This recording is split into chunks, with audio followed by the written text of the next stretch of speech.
Thanks for joining this session. I think everybody in this room is probably deeply familiar with the two speakers who are sharing some time and thoughts with us, two people really living at the intersection of interpreting the GDPR, assessing how it's working, both hands-on as a privacy data protection regulator, Helen Dixon, the Data Protection Commissioner of Ireland, and Bruno Gencarelli, who all of you know well from his long work in the GDPR and at the Commission. So we're going to jump right in because I've got a whole collection of questions, and I know many of you do as well. So we are how many months in now from GDPR? It's not yet a year, but it's coming up perhaps to be starting to be a little bit retrospective. So what has been the biggest surprise for the two of you now that we see compliance, we see enforcement, we see media attention, now that we're living it? What was unexpected? The cookie banners, the questions about Christmas trees and whether kids can put their wish list on the tree. What have been some of the surprises for you two? I'll go to Helen first. I thought as you were introducing us there, you were going to say we were living the dream, not living the intersection. In terms of surprises, I think there have been a few for us as a data protection authority.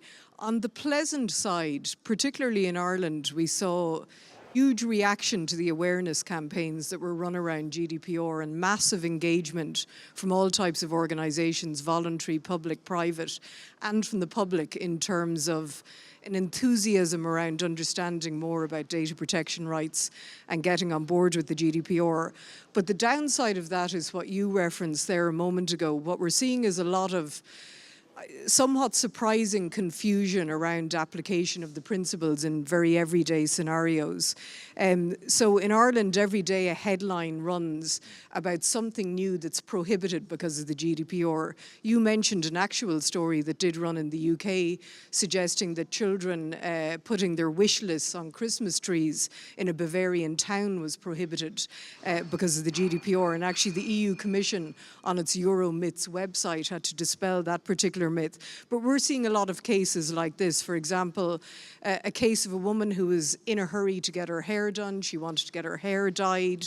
The hairdressers couldn't fit her in at short notice. She said, well, okay, give me the details of the dye you use on my hair and I'll go and get it done in another branch. I'm desperate to get it done for the weekend. And they said, no, under the GDPR, she would have to make a written access request to HQ of the hairdressers, and that somewhere near the end of 30 days, she'd get details of her hair dye. So lots of really silly, confused attempts to comply with the GDPR.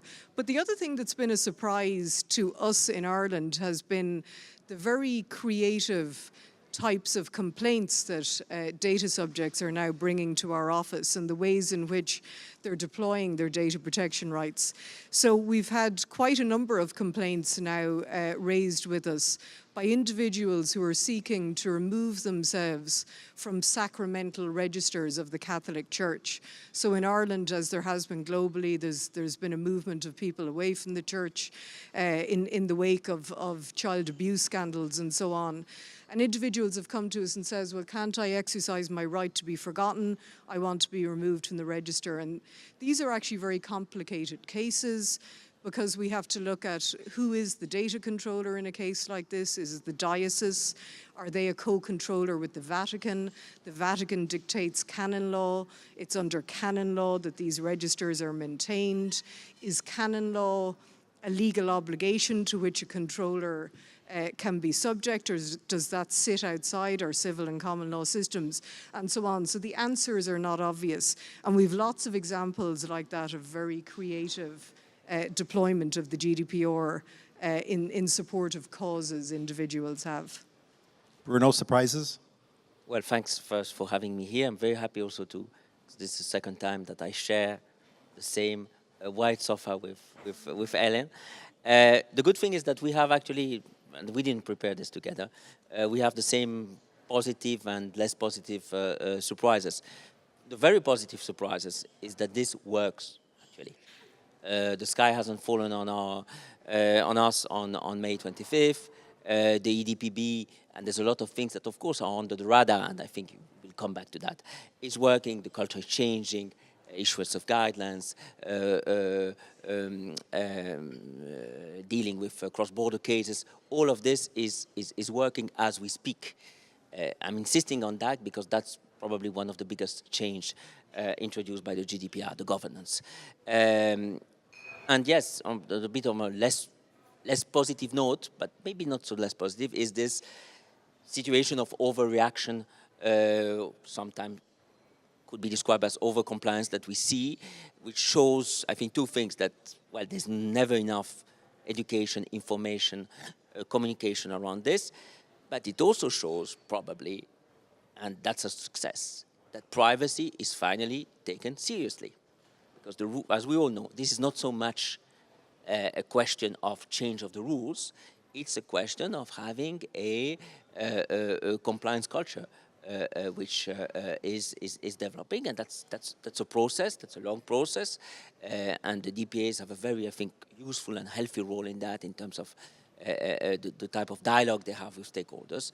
But that's I think, very much what we have seen in the past 8 months. I think the figure is 8, if I'm not wrong. I was in Tel Aviv last week, and I wanted to read a story in the Miami, U.S. Newspaper, and I was blocked, saying that they hadn't yet figured out how to properly comply with European data protection law.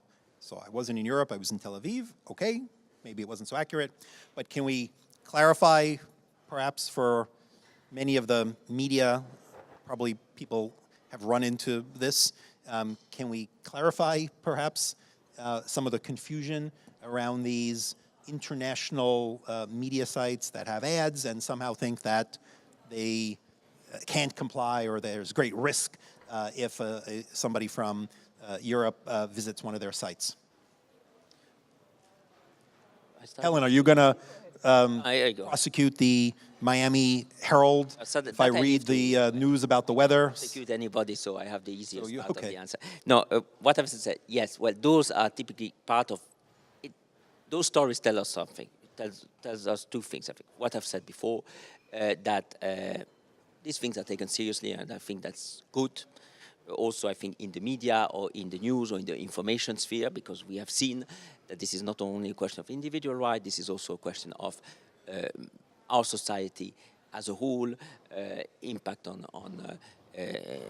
what certain privacy variation that can have impact even on the democratic and the electoral process. So that all this is taken seriously is good news. There have been situations, some, and probably in those examples you've mentioned, there are situations of over-compliance. These questions about sites blocking, meaning I should have taken the figures with me, but some of my colleagues have calculated that actually the situation now, the number of sites that are blocked has very significantly decreased, reduced.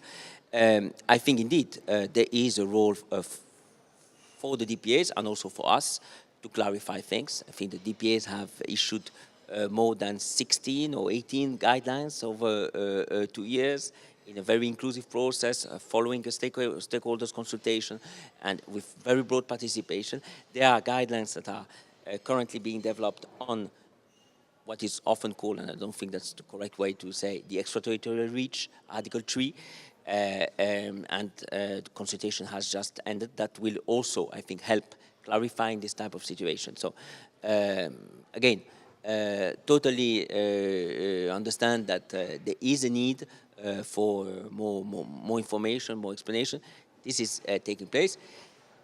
One has also to say that certain advisors, legal advisors, have been, to put it lightly, have been a bit overcautious or excessive, and there was a bit of panic that was created in certain quarters. But that also, I think, after the first months, we tend to see a situation which has become much more stable from that point of view and reasonable.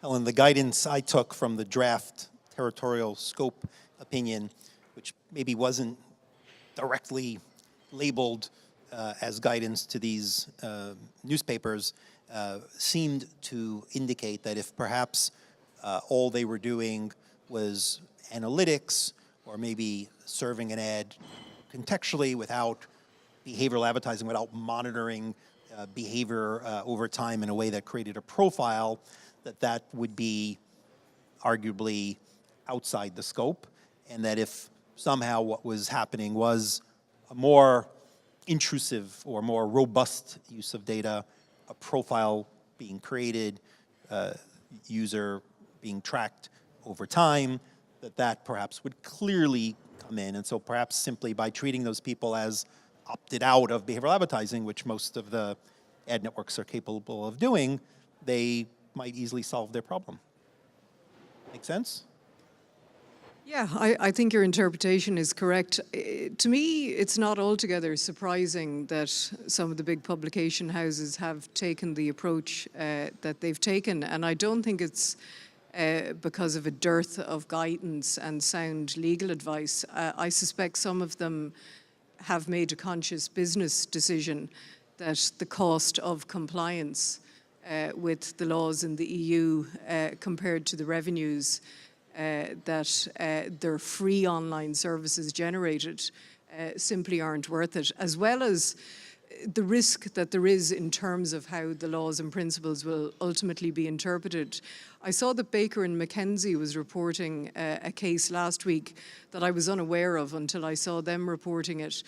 And they report that the Austrian Data Protection Authority has recently made a decision in a case concerning an online publication that offered a free version of the publication, tracked users, and if you said no to tracking, you essentially couldn't access the website. But the Austrian DPA is reported to have said, but that's okay because there is a subscription version of the website for €6 a month available alongside it. So there's quite a far-reaching decision. It hasn't had much publicity. It hasn't been discussed, certainly at EDPB level. And what can we extrapolate from it would be a question. So I think some of these businesses have made measured choices. Perhaps we don't like them, but undoubtedly some of them are measured choices. What are the clear positive things that you've seen over the past months? DPOs being appointed, clearly, but sort of the most visible, clear, tangible. There's obviously a lot of back-end things that has happened. People mapping data, data privacy impact assessments. But what are the sort of the most compelling sort of areas of progress that we can point to where we can say people have more rights, or people's rights are now more clearly protected than before in a sort of a visible, tangible way? So as a data subject on the ground, what I can see every day is every type of entity I interact with, be it my general practitioner, the library I visit, there's information being provided to me up front about the GDPR and my data protection rights. And mostly it's been done very well. It's done lightly and swiftly and concisely in a way that reassures me rather than burdens me. So that's one of the visible changes on the ground.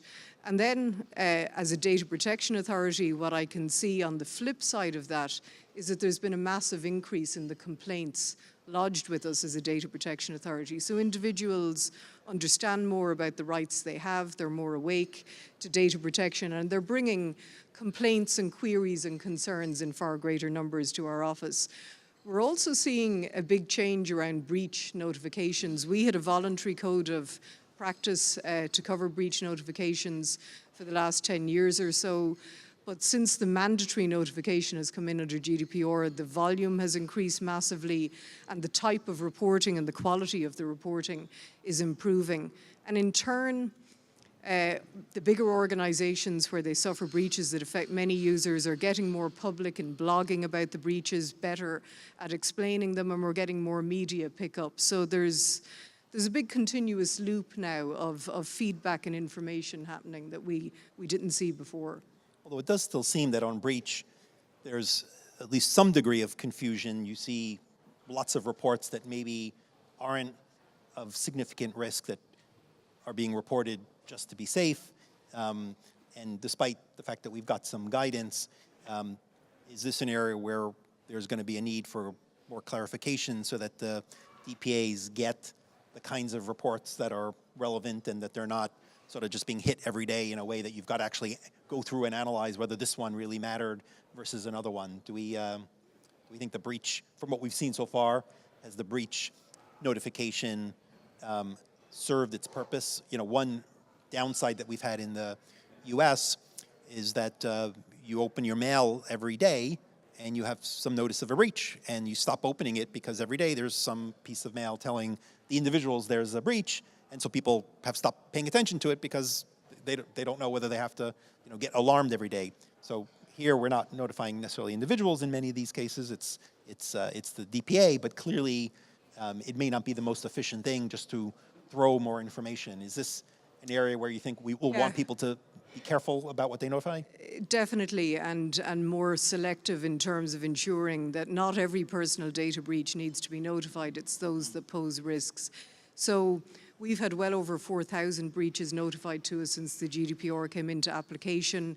We engage with the controller that reports the breach in every single case. It's a really good education opportunity in respect of assessing with them how they calculated the risk, why they've made a decision not to notify the data subjects in a certain case, why they might consider other factors that they hadn't considered, and so on. And we have noticed that there is a certain amount of over-notification, too much cautious notification of the breach to our office, and then arguing with us why it isn't a breach. And we're going, well, we agree with you. Why did you notify it to us? You didn't need to ring us to argue with us that it isn't a breach that's notifiable. So we have committed in Ireland to taking the time in the next couple of months to go through those many thousands of notifications we've had, doing some analysis and providing more detailed guidance on it. It will serve our interests, I think, as well. Bruno, you have thoughts on this? Yes, because that's typically, I think, an area on which there's not sufficient understanding, the risk-based approach. And I can see why also, because in this first wave of efforts, compliance, investment, you want to go on the safe side. But that's clearly an area where more needs to be done in terms of the type of also dialogue that Helena just indicated. On the more positive side, we are seeing that there was a Cisco issued a report last week, which showed also that companies that are, because of the GDPR, because of the increase of awareness, organizations are benefiting from their investment in terms of security, also from the breach, from the perspective of data breaches. Shorter delays in reacting to breaches, in taking mitigating measures, breaches that might also be avoided. So that has also some positive effects on way companies manage their process, their data, and that's of course also very important, not only from an individual point of view, but for the organization themselves, because as you said, you get those breaches in those news in your email. It means that it has an impact on the reputation and the value of those companies. Are there any changes that, now that we've had some experience, might be on the table? Nobody's opening up and adding anything in the very near future, presumably to GDPR. We're still digesting. However, are there some possible, let's at some point look at this a little bit more carefully, because we see that it's not achieving its intended goals? Any changes? Some have started suggesting that AI needs more regulation because it's not fully captured. I would argue it is, but this has been an area where there's been some debate. Are there other areas where we look at GDPR and we see proposed future amendments at this point?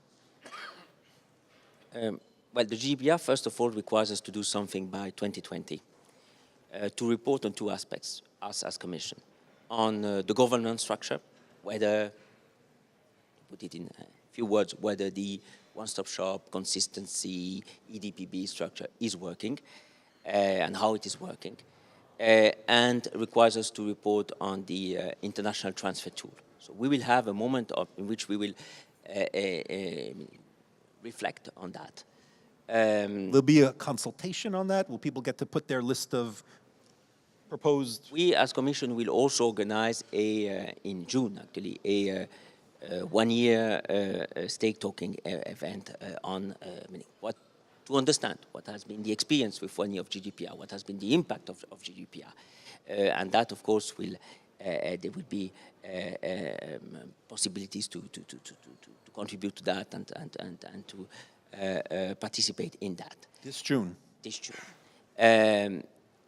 That doesn't mean what we will have to then consider is, and I wouldn't put this in terms of amendment to the GDPR. The GDPR is a piece of legislation, as a piece of legislation which is technological neutral, is supposed to last. But there are a number of tools we could decide to use.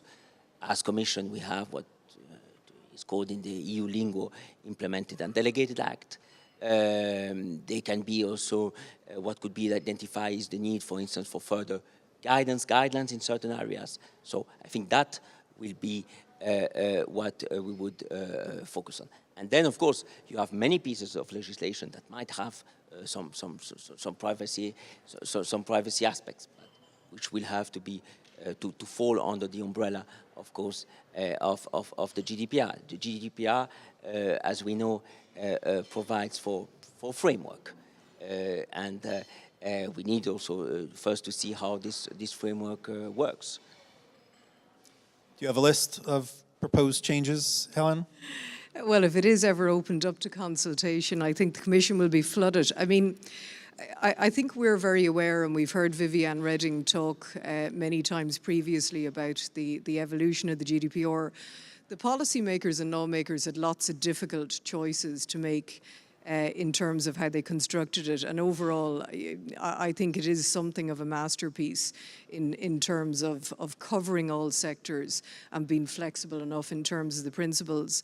Some of the things that are difficult for us as data protection authorities, and I see Willem de Buckelera, one of my fellow DPAs there in the front row, is the regulation of sectors. So a lot of people, for example, are talking now about the ad tech sector. And that becomes a difficult concept to tackle as independent DPAs, because of course I'm in charge of one big controller, Willem is in charge of another. The data brokers that feed the sector are based in other EU countries. And so it becomes difficult to take a sector or a thematic area with the construct we have. Again, they're choices that had to be made, potentially no solution, but they're worth thinking a little bit about. And connected with that, I think certainly in terms of the inquiries and formal statutory investigations we have underway, the rigidity of the controller processor polarity and definitions is challenging, because sometimes you seem to have nobody in charge of the data, and yet many are touching it and indeed monetizing and benefiting from it. So, yeah, look, choices had to be made, and I think it can work, and it is working to a large extent. So speaking of how it's working, clearly different countries, because of local administrative law, have different processes that they've got to go through in handling enforcement, making an investigation public, how they handle the process of assessing fines and the like. For the DPC, what's the enforcement process look like because of Irish law from when a complaint comes in? When is it a complaint? How does a case get opened? How do decisions get made? So that's one of the big changes for us, specifically as a data protection authority, distinct from some of our peer data protection authorities under the GDPR. Under the previous Irish Data Protection Acts, we had an obligation to investigate every complaint that an individual brought to us. So we had no choice but to open a statutory investigation in each case, and where the individual required it, I was obliged to provide them with the statutory decision. So one of the advantages of that process, even though I always argued it was far too heavy in terms of handling complaints potentially of lesser systemic importance, one of the big advantages is that as a data protection authority, we're extremely familiar with litigation. We have close to 30 pieces of litigation ongoing in the courts at the moment, because there's always been a very active process in Ireland of challenge of the statutory decisions that I've made. Appeals by the data subjects where I don't uphold the complaint, appeals by the controller where I find with the complainant. So actually we're very well familiar with the type of demands that are put on us in terms of fair procedures and what the courts expect to see from us as an authority that's making decisions that have legal effects. So when it comes to the GDPR requirement is that we handle every complaint. So now as a data protection authority, we handle every complaint lodged. We don't necessarily open an investigation in each case. And in fact, we're amicably resolving a huge amount of the individual complaints that come in. In other cases, then, we are opting to open a full statutory inquiry off the back of an individual complaint, or in other cases we've opted on an own volition basis to open inquiries. And the processes that we have to follow are detailed in the new 2018 Data Protection Act in Ireland.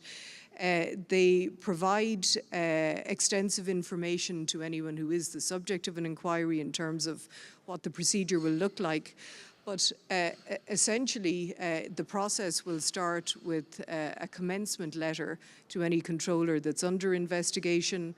It will put the complaint to them. If it's based on a complaint that we've received, it will identify in the majority of cases the data subject to the controller that's complained of, and it will detail to them what infringements of the GDPR we think may be in scope and are going to be examined, and set out a pathway of what we're going to investigate and the questions we require answers to.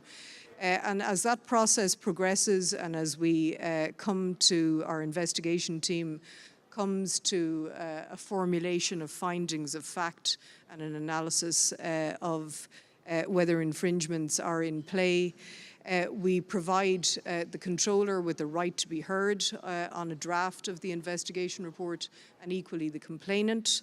We have to allow time for them to be heard. The investigation team incorporates any submissions they receive from either party in terms of the draft report. And finally then, the investigation report is provided to me as a member of the Commission, the Data Protection Commission in Ireland, and I am then the decision maker and decide on the sanctions that are appropriate. So it's always a public process. There's always a public announcement. Yeah, under Section 149 of this Data Protection Act 2018, we'll have an obligation at the end of that process to publish the details of any infringements we find in the sanctions that we impose. But because of its emphasis on due process, fair procedures, and in particular in Ireland on allowing the parties to be heard, because the stakes are high in these cases, it's not an overnight solution, and we have 48 statutory inquiries open at the moment.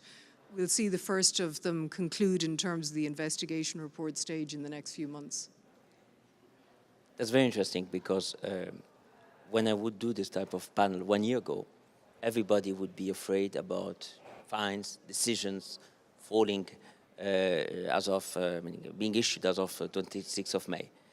And now when I'm sitting in this panel, not this one, but similar, the question I get is that, where are the decisions? Where are the fines? Well, the answer has not changed. Fortunately, we are in a system which is governed by due process, and these things take time for good reasons. They have to be investigated. The facts of the case have to be investigated. The parties have to be heard. It's true in Ireland. It's true in all our 27 other countries, etc., etc. I think, and that's part of the change of governance, but almost of culture. We will see this. It will become a much more dynamic area. There will be litigation, and it's very good. That's very healthy. Administrative, first of all, administrative law litigation. concerning the investigation, the investigatory measure, the reasoning of the decision, the calculation of the fine, the respect of procedural rights. We've heard, by the way, that as an example, the CNIL decision against Google has been appealed. This will become more and more part of, I would say, of our privacy ecosystem. And again, I think that those are also very important and healthy development. On the that's for public enforcement. On the private enforcement side, we're also seeing the first actions, both in terms of complaints, but not only by not only individuals, but non-governmental organizations. So this is also something that will need to be closely followed, and which simply shows, because you ask what we're seeing on this first month, is that the various stakeholders, are making use of the GDPR tools, including in this area. So you mentioned the CNIL Google action, and clearly the CNIL determined that it had appropriate jurisdiction to take action because Google was not established anywhere, and now it is, I guess, currently established in Ireland. Brexit, we see companies trying to make decisions about where their future headquarters might be and perhaps where they should be established if they want to be part of One-Stop Shop. Do we actually understand well what it means to be established? And obviously we have some legal definitions, but if a multinational is headquartered abroad and decisions are truly being made at headquarters, and there's a DPO and people ensuring compliance, of course, with data protection law, but clearly the business decisions about the product, perhaps not the are we complying properly, but decisions about how data is processed perhaps are being made overseas. Can they never be established? Or multiple people at business units, what does it really mean to be established? Do we have enough history here, given that it's going to be so critical going forward, to truly know? Does the DPO play a big role? Do we interview people to determine what their title is, or which engineer is the lead on a product? What do we understand about this concept? I think we understand a lot about it. Essentially, I understand your question to be more about main establishment than simply establishment. Yes. And I think we do understand a lot about the objective criteria for main establishment in the EU. And typically it is illustrated in the case, for example, of an internet company by the fact that the terms of service for EU users are offered from the EU-based entity, that the liabilities of the company under the GDPR vis-a-vis EU users can be met by that European entity, and the directors have those liabilities. It is also, you mentioned titles, we would also look at what is the board of management structure in the Irish entity. Are the decisions, is there decision-making capacity there with expertise in relation to the data protection issues? Is there evidence of data protection teams on the ground? Expertise with relation to the data protection issues, as opposed to perhaps the business decision about data being used or not used. Is there am I parsing too tightly the difference between, I have a very strong DPO in Ireland and they are ensuring nothing happens, however the business leader who's determining what the product should look like and so forth, who's making the decisions over the data, No, you're asking a very good question, and ideally it would be someone who's across the business as well. It's often not so clean cut, and some of my peers would say, with US platforms in particular, we may say there's objective criteria to meet main establishment, but always the HQ is pulling the strings, and that may, to some smaller or lesser extent, be true. But nonetheless, I think there are objective criteria, and it is about meeting the liabilities in respect of EU users. The other thing that we would see on the ground in Ireland when the objective criteria are met are teams to deal with law enforcement requests from EU law enforcement authorities. So that's a kind of a non-exhaustive list of, and it varies by sector and company type. But it is real, and it is something that we look into and take presentations from companies on. Bruno, anything to add on this? That's the approach. That's the approach also that has been endorsed by the EDPB in their guidance on this stuff. It's an objective test. The GDPR is not prescriptive in the sense it doesn't tell you to benefit from the one-stop shop and therefore to have your main establishment in the EU. You have to organize yourself in that way. So the approach is the one that is described by Helen, which is on the basis of a series of elements and circumstances determining whether the decision-making process as far as processing of data in Europe is localized in that or that other member state. So there obviously are a host of complaints related to ad tech. Ad tech always comes with lots of debate and challenge. Are you optimistic that given the complexities of data flows in the ad tech ecosystem and bidding and auctions and many multiple players between the user showing up at a website and the complexity of what happens before an ad is delivered, is GDPR and the current ad tech system compatible, possibly compatible?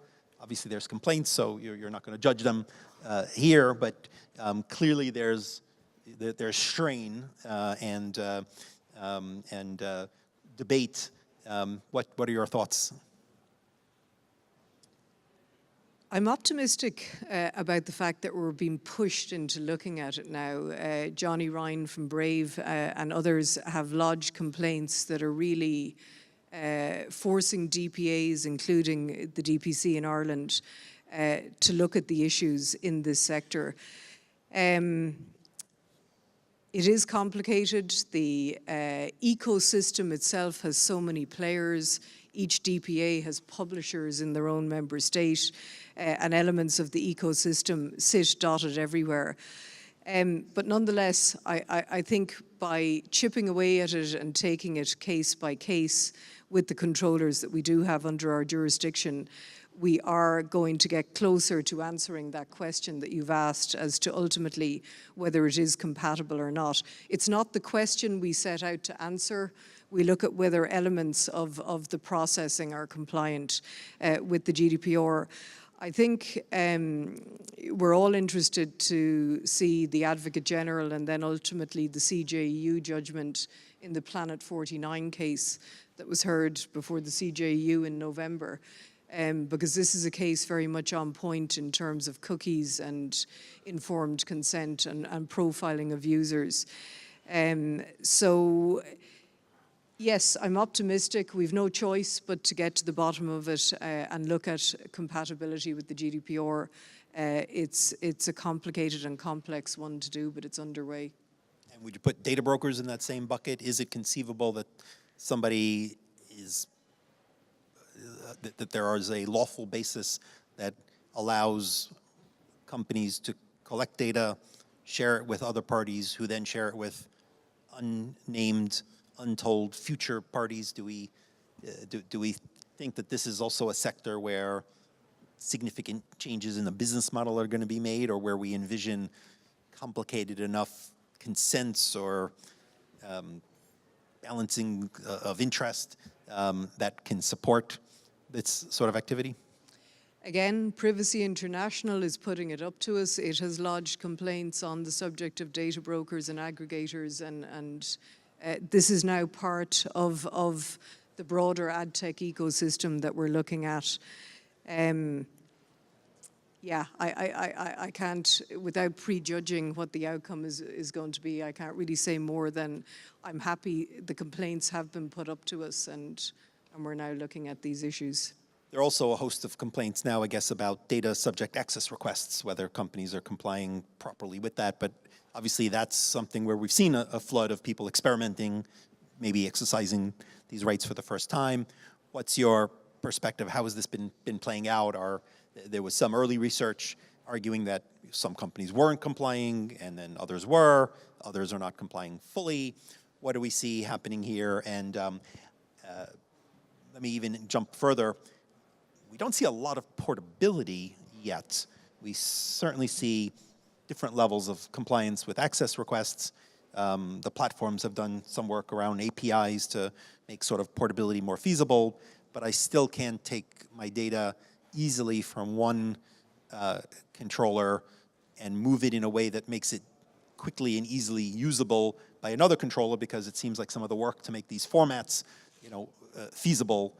So it perhaps is not technically feasible, but it's not going to be technically feasible until people sit down and work out technical formats to make it compatible. So thoughts on how subject access has been playing out, and whether we're going to, maybe people are digesting other issues, and so portability hasn't been the first one, but do we expect we'll see some pressure to advance that goal of GDPR? So at every event that I speak at, Brussels, Ireland, subject access requests are the most frequent pain point addressed between the audience and the panel. Pre-GDPR, the single biggest complaint type dealt with by my office was access requests. Over 50% of the several thousand complaints we investigated every year related to access rights. Under the GDPR, that remains similar. It's close to 50%. Recently, I participated at a roundtable in Dublin, and one of the participants wanted me to declare that the access rights under EU data protection law were preposterous, was his word. And clearly I wasn't going to make a declaration that they're preposterous, but his point was that the access right is wide open, and it is under EU data protection law. An individual doesn't require any kind of motivated reason to make an access request and can simply, for the hell of it, request a copy of all of their personal data from any organization. And we see in many cases what organizations raise with us is it's typically the disgruntled ex-employee that puts in an access request for a copy of all of their personal data, which may span an employment period of 20 years and so on, and causes significant resource burden and costs to an organization where they see little upside to it and don't really understand what it contributes to the furthering of human rights and so on. So there's always a lot of debate and annoyance. So typically what I talk organizations through is the fact that these types of subject access requests are a reminder to all of us around not retaining personal data that is no longer necessary. If you don't have it, you're not going to have to supply it and search for it as part of a subject access request. I also talked them through the relevant CJEU case law. The YS versus Minister for Immigration case in the Netherlands is one important case that clarified that in certain circumstances, and the circumstances of that case, the individual only has a right to an intelligible extract of their personal data. Just because they're mentioned in a document doesn't make the entire document or legal analysis their personal data. So there's other useful case law from the UK as well, clarifying that original copies of data are not required to be produced. But there's, and also we've produced case studies in Ireland, one very big one last year in the case of the government bank NAMA, which details the proportionality of the searching that's necessary. So it's not an absolute requirement to search every last dark corner of your organization.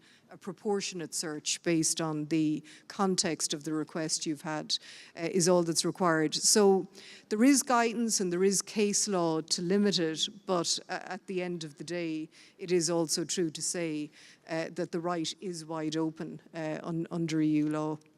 Well, the other thing that comes up, I think, at every conference, so we have to do our duty and mention Brexit as well. I guess there were some challenging votes yesterday. So Bruno, can I turn to you on Brexit? I'll maybe let you answer some general, but let me ask one specific thing as well. I think we saw the ICO say that it was their view that for UK companies, if data is going to a recipient outside the EU who is subject to GDPR, then no other transfer mechanism is needed. Reactions to that and some of the other complexities around what we may see in a couple of weeks? Well, it's easier to talk about the GDPR than about Brexit, especially to foresee anything. What I can say about Brexit, it is a very unstable situation, is that the deal which is on the table, the withdrawal agreement, provides that for 2 years, basically nothing changes. The UK remains bound by the GDPR and the Law Enforcement Directive, therefore there are no transfers, and that ideally gives us sufficient time to negotiate, adopt. We might come back to that. It requires a certain process. The relevant adequacy decisions. So the withdrawal agreement is a very good agreement for many reasons, but also I would say from a data protection and data flows point of view. In other scenarios, the UK becomes immediately a third country, and like for any third country, there are transfer tools that are used. By the way, as we know, most of the transfers, as we speak, are taking place on the basis of these other transfer tools because the adequate countries are quite a limited club. Some data protection authorities have already put information, and in particular the Irish one, guidance on this. So that's the situation, and we will see, I guess, in the coming weeks towards which scenario situation we are moving. So let's stay with adequacy for a second. Japan, the DPA's had some comments and critiques, but we are settled now. Everybody is on board, and Japan is smooth sailing. Who's next, perhaps? Has there been an official announcement of who is next? Did I see South Korea was mentioned? What can you, insights can you give us? Well, these are not like the Olympics of who gets next. But what the Japanese, and I will come to who's next to use your expression, what the Japanese adequacy, why the Japanese adequacy decision is so important, at least for two reasons. First, because it shows how much more convergence we have today in privacy than it used to be the case only a few years ago. And that convergence offers a lot of opportunities. It offers a lot of opportunities, of course, in terms of protection, to ensure that when our data is transferred to a third country, it receives a comparable level of protection. It offers a lot of opportunities in terms of facilitating exchanges and therefore facilitating trade, facilitating also when it can cover the public sector regulatory cooperation between public authorities. So that's another example that shows that privacy and convergence in privacy pays off. What is also interesting, and that's the second aspect, is that we are now, because of that convergence, or due to that, or thanks to that convergence, and building and promoting that convergence, we are now able to do, to have arrangements in place that are much more comprehensive. There's one reflection of that convergence in the Japanese law is that they have adopted a system of international transfers which is similar to ours and to many other systems around the world which are being developed. And it means that they also have the adequacy tool, which allowed us to have this mutual adequacy decision, which means that it covers data transfers and flows in both directions. That's also, and that's why indeed this creates the biggest area of free and safe data flows in the world. That's also, of course, the first time we have such an arrangement, but I think it will not be the only one. It is indicative of a more global trend. So who is next? Well, indeed, we are quite advanced with South Korea, but we see many countries that, for instance, in Latin America, that have either modernized or adopt legislation that present those interesting points of commonalities with our system. As I always say, but I want to stress this, adequacy is not about looking for carbon copies of the GDPR. Adequacy is about looking for and building on that convergence around a number of key principles. Then each system can protect and ensure that level of protection differently, and the Japanese system, amongst others, is an interesting example. And we see also another example of that convergence, which also can give you indication about which countries might be interested by adequacy, is the increasingly universal membership of Convention 108, which was born and developed itself as a European instrument, not of the EU, but of another organization which is called the Council of Europe, and which now has become the not only the only binding, multilateral binding instrument in the area of privacy, but a truly universal instrument with members from member countries or countries that have acceded from Latin America, Africa, a lot of Asian observers, and probably soon to become members. Interesting about that convention, it's not only a convention, therefore a nice piece of paper that then you put in a nice frame, but it's also a standard setting body. It helps all sorts of guidance and other type of documents that then are often used by national legislators or others to draw inspiration from in areas such as health or law enforcement. So we believe that this is in a world which tends to be characterized by fragmentations, by divergent and therefore sometimes quite opposite approaches. Privacy is actually quite a promising field. And I'm going to go to the audience for questions in a moment, so get them queued up and ready. I'm going to ask one more here, and then get ready to step up to the microphone. So one question that comes up a good deal is the definition of research. Obviously, some more favorable treatment if the purpose involved, the secondary purpose involved is research. Do we have clarity over what is research? Is research only something published in an academic journal that adds to scientific knowledge generally? Pharma companies do research. It's not always public. It might be reported to the regulatory agency. There's research done internally that maybe improves products, but the product could be something to do with wellness. I'm aware that there are some countries where there's a very clear legal definition and research is fit into those parameters. Obviously, if it's defined too widely, then any kind of analysis suddenly creates a hole because you say it's research, even though it's maybe improving marketing. But obviously there's white papers, there's, do we have a good definition? Does Irish law give us guidance? Maybe each of you might have some thoughts. So research in the public interest has to be laid down in member state law. So there would need to be an explicit prescription in terms of types of health research that would be carried out in the public interest, and there would need to be specific safeguards specified in terms of the research. I'm wondering if you're asking the question from the perspective of latitude around the purpose limitation principle. I think for most private sector organizations, you asked whether you need an academic level paper published.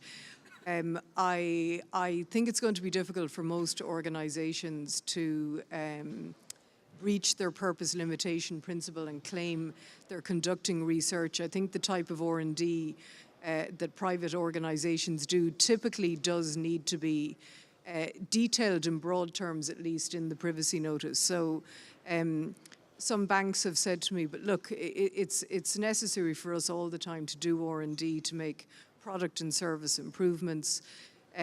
We can't know in advance what we're going to research and discover.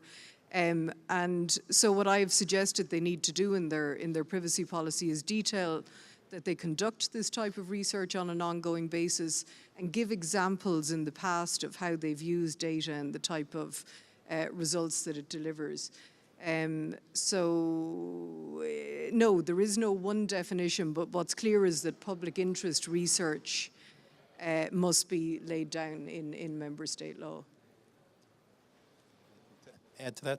No, I agree to most of what Helen has said about scientific research. This is, and I don't want to give always the same answer, but this is clearly an area where I believe there's need for more guidance.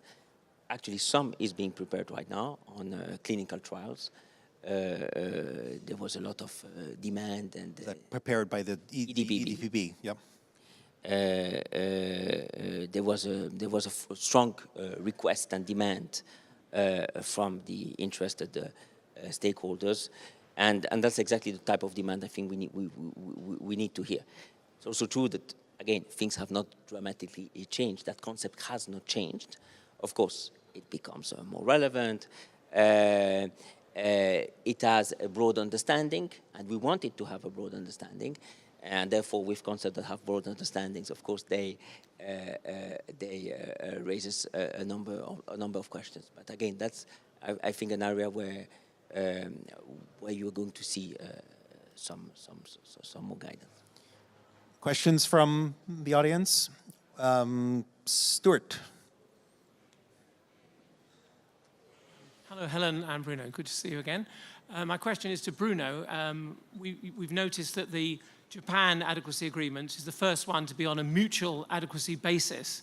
And my question is whether you think that future discussions with other third countries will follow the mutual adequacy model or the more traditional, the EU recognizes other countries to be adequate.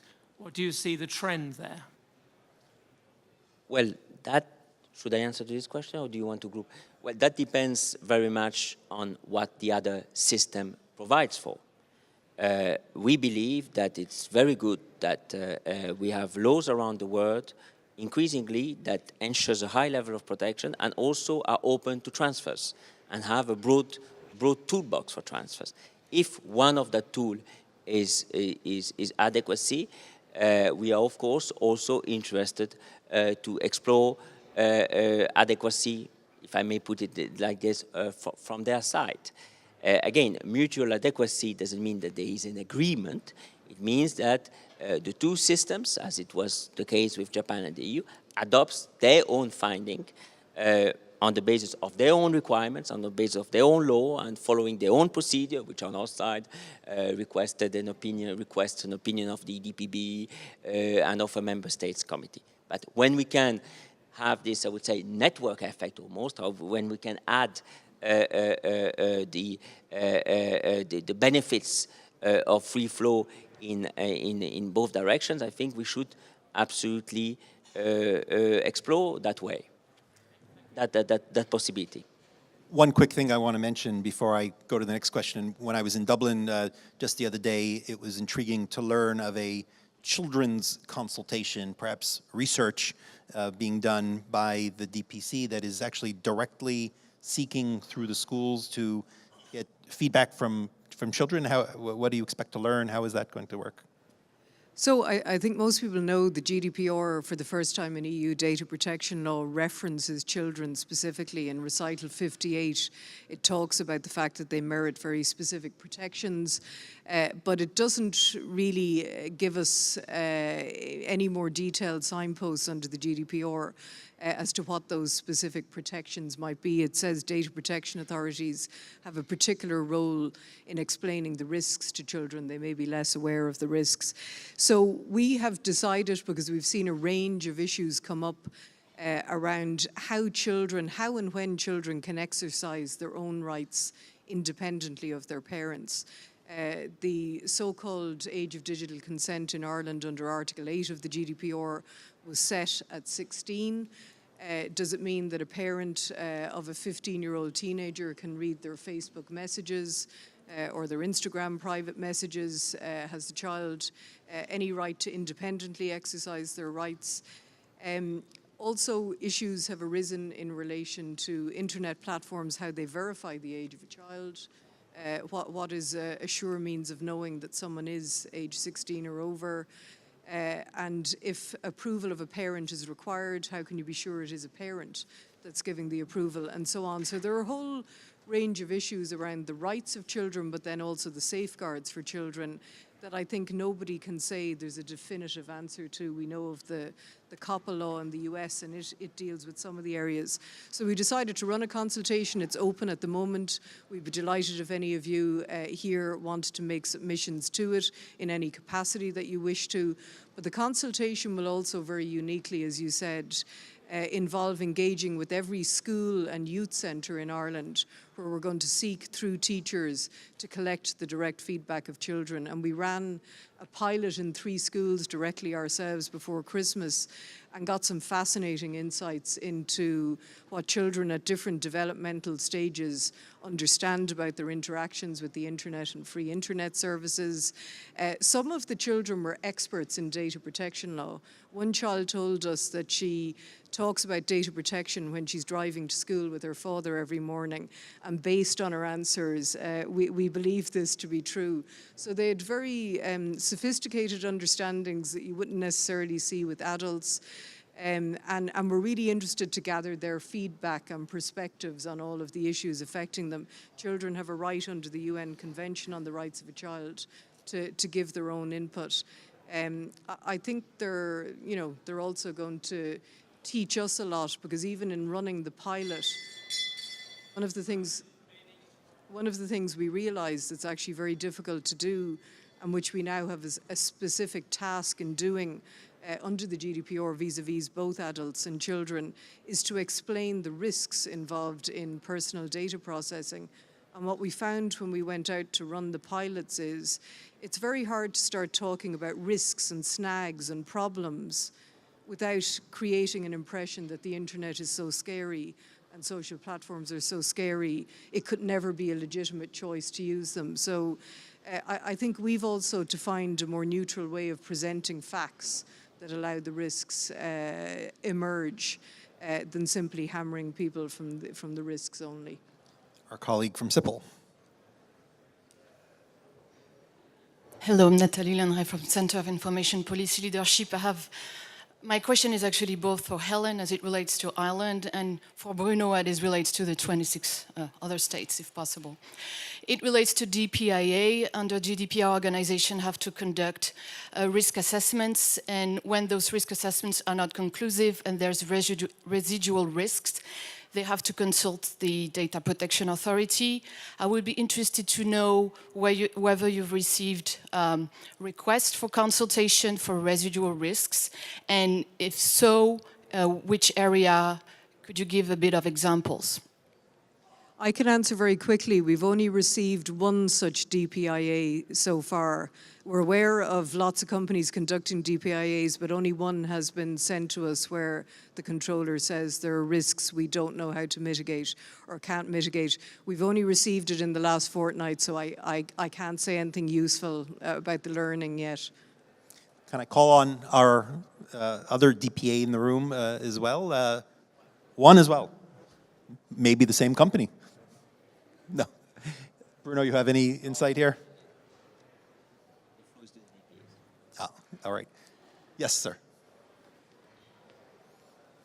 Hello. My name is Heiko Drebes, and I'm from the business side. So I'm in data protection with Deutsche Börse Group, the German stock exchange provider. And my question is about safeguards and the future of the EU standard clauses. So I would like to have your opinion on that. And second thing is about the requirement of having a direct relationship, because this causes a little trouble within the business, always establishing this direct relationship between the controller as the exporter and the importer in the third country. So if there are thoughts about changing the approach, making it similar to other structures that we have with adequacy, status, or data processing agreements within the European Union. Thank you. Yes, that's for me. Yeah, well, as I said, we certainly have to. We have to, in any case, assess and report on the standard contractual clauses by 2020, but we won't wait for that.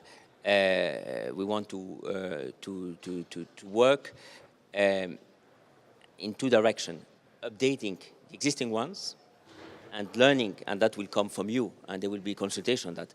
What works, what worked, what doesn't work. What needs to be done in terms both of format, consolidate maybe certain of the standard contractual clauses. So that will keep us, I think that's something for really for this year. Seeing indeed where there are holes, because the standard contractual clauses were developed some time ago, certain type of models of type of transfers were not so common as they may be today. So that's I would say supplementing the architecture in terms of standard control clauses with new sets of clauses.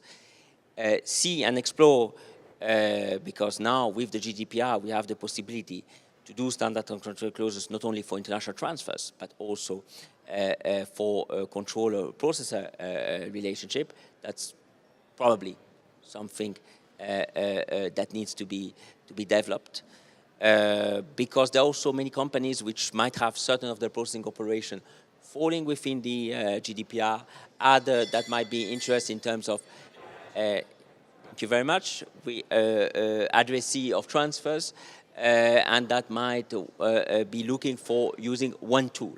So that is very much, I would say, not only on the radar, but an area on which we need to work. And also, as a third and last element, as you know, some standard contractual clauses, there is some litigation on standard contractual clauses that also needs to be taken into account in reviewing standard contractual clauses. But I would not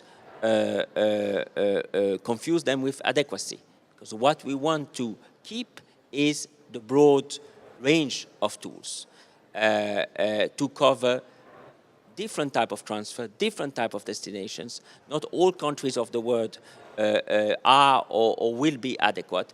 We need also alternative tools. That's why it is so important to keep that broad toolbox. I didn't introduce myself at the beginning, but you know who I am, yes? Jules Polonetsky, CEO of the Future Privacy Forum. Please join me in thanking Helen Dixon and Bruno Gencarelli for their advice and comments today, and enjoy some coffee.